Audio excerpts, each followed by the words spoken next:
இன்றைக்கி பேக்கரி ஸ்டைலில் டேஸ்டியான கேரட் அல்வா ரெசிபி எப்படி பண்ணலான்னு பார்க்கலாமா? அதுக்கு ஃபஸ்ட்டு எல்லா கேரட்டையும் தொலியை ஃபுல்லாக சீவிட்டு எடுத்து வச்சுக்கிறேன். அதுக்கப்புறம் இதை ஃபுல்லாக ஒரு மிக்ஸி ஜாருக்கு மாற்றிட்டு நல்லா நைஸாக அரைச்சி எடுத்துக்கிற போகிறோம். எப்படின்னா துருவின ஸ்டேஜ் மாதிரி இருக்கணும், அந்த அளவுக்கு நம்ம நைஸாக அரைச்சி எடுத்துக்கிற போகிறோம். இன்றைக்கி கேரட் நம்ம துருவ போகிறதில்ல. அதுக்கப்புறம் ஒரு கடாயில் நெய்யை ஆட் பண்ணிவிட்டு முந்திரியை வறுத்து எடுத்துக்கிற போகிறோம். அதே கடாயில் கொஞ்சம் நெய் இருக்கும்ல, அதில் நம்ம துருவின கேரட்டையும் ஆட் பண்ணிவிட்டு நல்லா கேரட் சூடாக வரை கொஞ்சம் வறுத்து எடுத்துக்கிற போகிறோம்.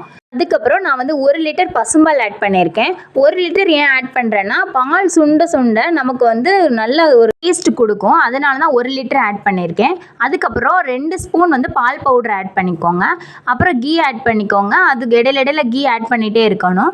அதுக்கப்புறம் நமக்கு தேவையான அளவுக்கு சுகர் ஆட் பண்ணிவிட்டு நல்லா மிக்ஸ் பண்ணி எடுத்துகிட்டு நம்ம வறுத்து வச்ச முந்திரியை சேர்த்து இறக்கணுன்னா நம்மளோட டேஸ்டியான கேரட் அல்வா ரெடி ஆயிருச்சு. உங்கள் வீட்டில் ட்ரை பண்ணி பார்த்துட்டு எப்படி வந்துச்சுன்னு கமெண்ட் பண்ணுங்கள்.